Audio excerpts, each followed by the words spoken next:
जंगल के दो दोस्त। एक बार की बात है, राजू नाम का एक छोटा लड़का जो अपने माता पिता के साथ एक गांव में रहता था। राजू बहुत ही जिज्ञासु था और उसे प्रकृति और जंगल की चीजें बहुत आकर्षित करती थी। एक दिन राजू अपने माता पिता के साथ पिकनिक के लिए जंगल के किनारे पर गया। खेलते खेलते राजू जंगल में बहुत दूर चला गया और रास्ता भटक गया।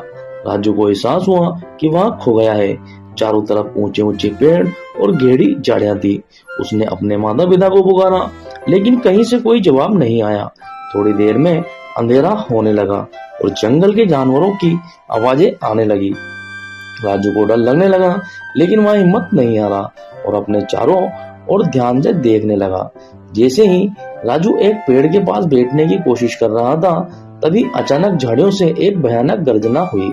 राजू ने देखा कि सामने एक बड़ा और ताकतवर शेर उसकी तरफ बढ़ रहा था।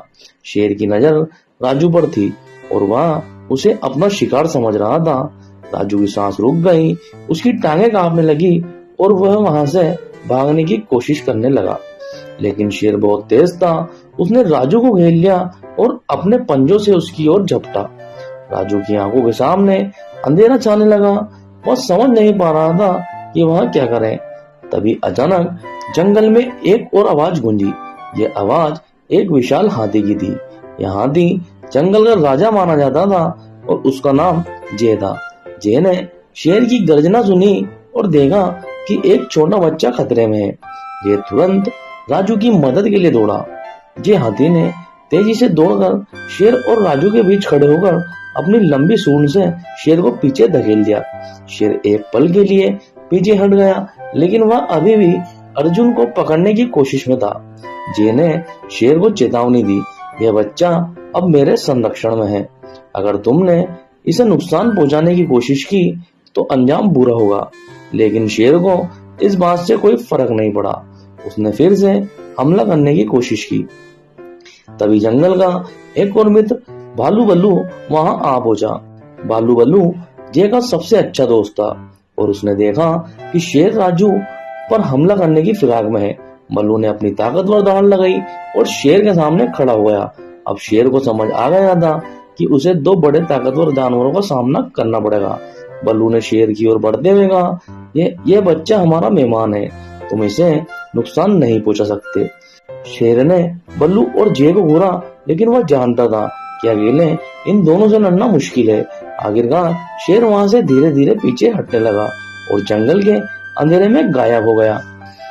राजू बहुत डर गया था, लेकिन जय और बल्लू की मदद से वह सुरक्षित था। राजू ने जय की सूंड को कसकर पकड़ लिया और उसकी बड़ी आंखों में देखा। राजू की आंखों में कृतज्ञता के आंसू थे।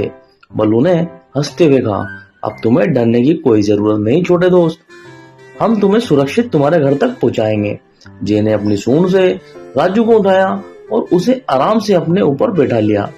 जय और बल्लू ने राजू को जंगल के रास्तों से बाहर निकाला। जंगल अब उतना डरावना नहीं लग रहा था, क्योंकि राजू के साथ दो बड़े और भरोसेमंद दोस्त थे। कुछ ही देर में वे जंगल के किनारे पहुंच गए, जहां राजू के माता पिता उसे ढूंढ रहे थे। जब उन्होंने राजू को देखा तो उनकी खुशी का ठिकाना नहीं रहा। राजू ने अपने माता पिता को जय और बल्लू के बारे में बताया। उन्होंने राजू के इन अनोखे दोस्तों का धन्यवाद कहा और जय और बल्लू ने एक दूसरे की तरफ मुस्कुराते हुए राजू को अलविदा कहा। राजू जानता था कि जय और बल्लू ने उसे नई जिंदगी दी है और वो जंगल के इन दोनों दोस्तों को कभी नहीं भूलेगा। और कहानी यहाँ खत्म हो जाती है। दोस्तों, यह एक शिक्षाप्रद कहानी है जो हमें सिखाती है कि अगर हम जब भी मुसीबत में हो तो हमें डरने की जगह धैर्य रखना चाहिए। सच्चे दोस्त हमेशा हमारी मदद के लिए आते हैं, चाहे वो इंसान हो या जानवर। सच्चे दिल से मांगी दुआ और मदद जरूर मिलती है। दोस्तों, आपको हमारी कहानी अच्छी लगी हो तो वीडियो को लाइक करें, कमेंट करें, अपने दोस्तों में शेयर करें और चैनल को सब्सक्राइब करना ना भूलें। धन्यवाद।